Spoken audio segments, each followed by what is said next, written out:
ధూళినైన నన్ను దూతగా నిలిపావు, ఎన్నికలేని నన్ను ఏలికగా చేశావు. ధూళినైన నన్ను దూతగా నిలిపావు, ఎన్నికలేని నన్ను ఏలికగా చేశావు. భూమి విరిగి ఫలమిచ్చెను, మేఘమిరిగి వర్షమొచ్చెను, రొట్టె విరిగి వృద్ధి చెందెను, నన్ను విరిచి వాడుకోమయ్యా.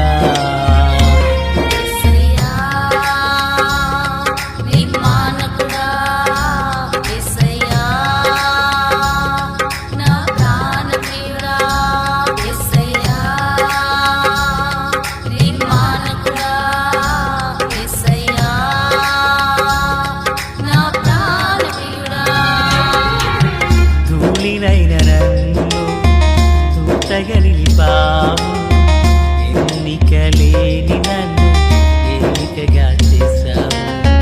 ధూళినైన నన్ను దూతగా నిలిపావు, ఎన్నికలేని నన్ను ఏలికగా చేశావు. ప్రభు అయినటువంటి యేసుక్రీస్తు వారి పరిశుద్ధమైన నామములో తండ్రి అయిన దేవాది దేవునికి నిత్యము స్తుతియు స్తోత్రములు, మహిమయు ఘనతయు ప్రభావములు యుగయుగములు ప్రభువునకే చెల్లునుగాక. ఆత్మీయులారా, బాగున్నారు కదా? దేవుని మహాకృపను బట్టి మరొక పర్యాయం మనం ఇలాగను కలిసి వేదవాక్యమును ధ్యానించే కృపాభాగ్యం మహాదేవుడు మనకు అనుగ్రహించున్నారు. నేటి దినాన పునరుత్థాన ఆదివారం మనమందరం కృతజ్ఞత హృదయంతో దేవుని సన్నిధిని నిలవలసిన సమయం ఆసన్నమవుతుంది. వేగిరమే సిద్ధపడదము. రండి, దేవుని వేదవాక్యము కొరకైన భాగము ద్వితీయోపదేశ కాండము 20వ అధ్యాయం 1 నుండి 4 వరకున్న వచనాలను మనము ధ్యానం చేయబోతున్నాం. 4వ వచనం: వణకకుడి, వారి ముఖము చూచి బెదరకుడి. మీ కొరకు మీ శత్రువులతో యుద్ధము చేసి మిమ్మును రక్షించువాడు మీ దేవుడైన యెహోవాయే. ప్రార్థన. మహాపరిశుద్ధుడా, ప్రేమగల తండ్రి, కృపగల దేవా, స్తోత్రాలు.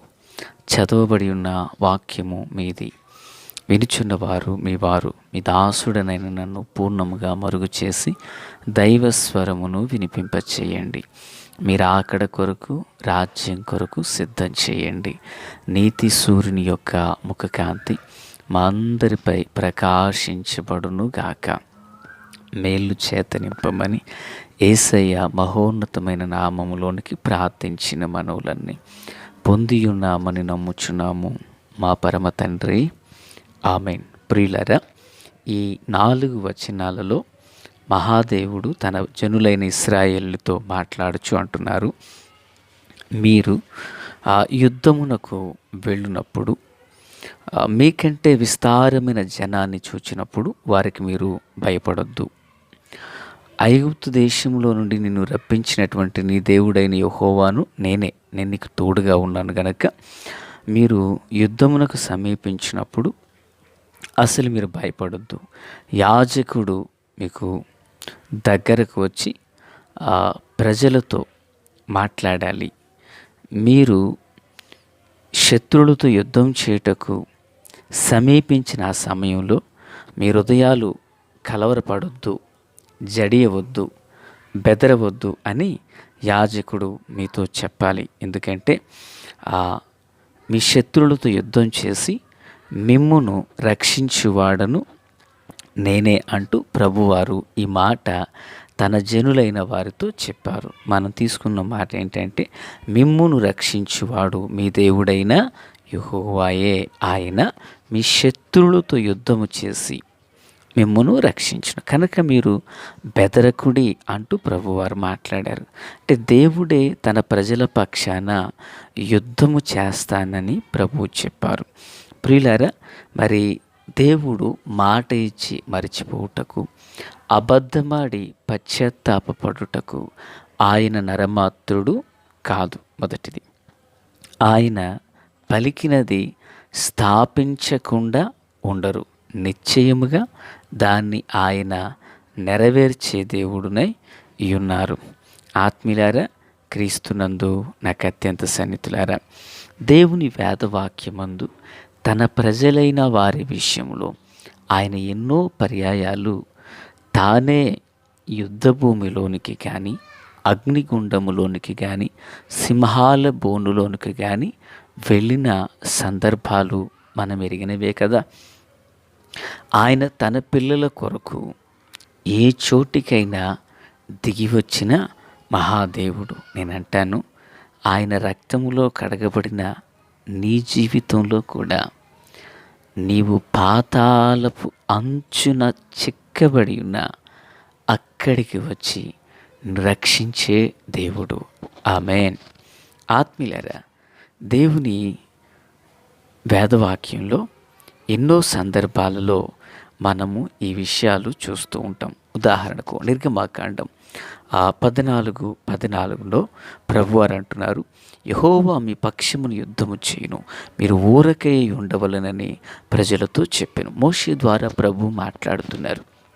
ఎర్ర సముద్రాన్ని వారు దాటి వెళ్ళవలసి వచ్చింది. ఆత్మీయులారా, అలాంటి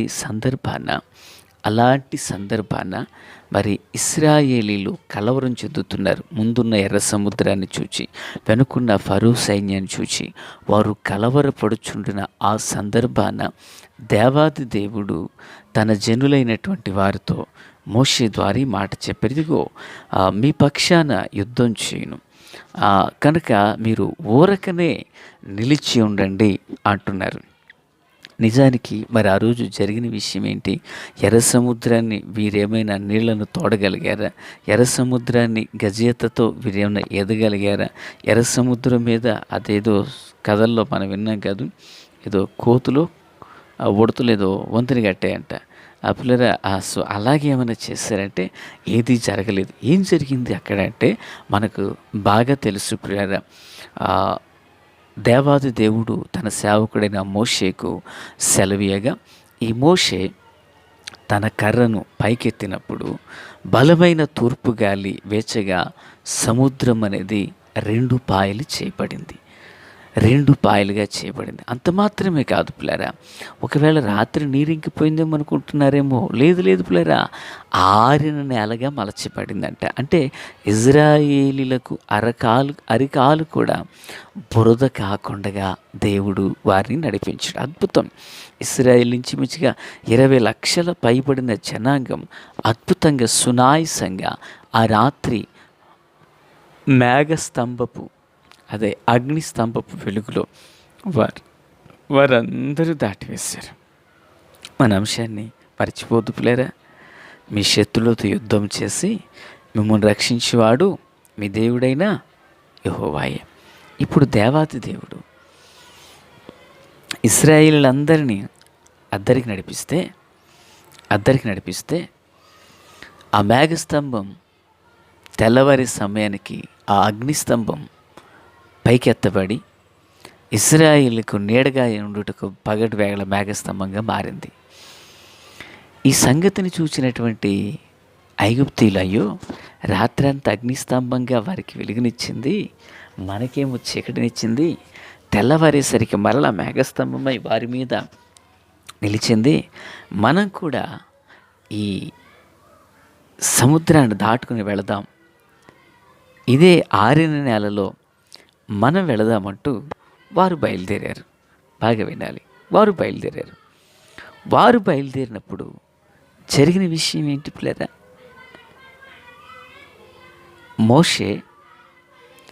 మోషే కర్ర ఎత్తి అలా సముద్రం వైపు నాకు చాపగానే సముద్రపు నీరు యథావిధిగా 2 పాయలుగా చేయబడింది. దేవునికి స్తోత్రం. యథావిధిగా 2 పాయలుగా చేయబడింది. వింటున్నారా పిల్లరా? ఇప్పుడు సముద్రం ఆరినది మరలా కలిసిపోవటం ద్వారా దిగినటువంటి ఫరో సైన్యం ఏమైంది? జలములలో మునిగిపోయింది. 600 బలమైన రథాలు మునిగిపోయాయి. ఎందుకు పనికి రాకుండా నీట మునిగిపోయి బలమైన రథాలు అని చెప్పబడింది. ఒక్క మాట విందాం.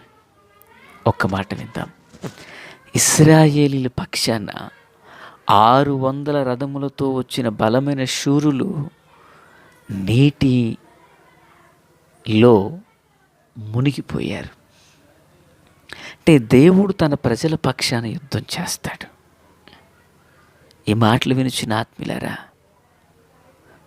నీ నీకు విరోధముగా గుంపు కూడిన వారు నీ పక్షపు వారుగా మారడానికి, నీకు విరోధముగా గుంపు కూడువారు నీ పక్షపు వారుగా మారడానికి దేవుడు కార్యం చేయగలడు. దేవునికి మహిమ కలుగునుగాక. ఇశ్రాయేలు పక్షాన దేవుడు యుద్ధం చేసి తమ శత్రులైన ఐగుప్తుల చేతిలో నుండి వారిని రక్షించిన దేవుడు ఈ ఉదయకాల వేళ వాక్యరూపిగా నీకు తోడయ్యున్నాడని నమ్ముచున్నావా? ఆత్మరూపిగా సంచరిస్తున్నాడని విశ్వసిస్తున్నావా?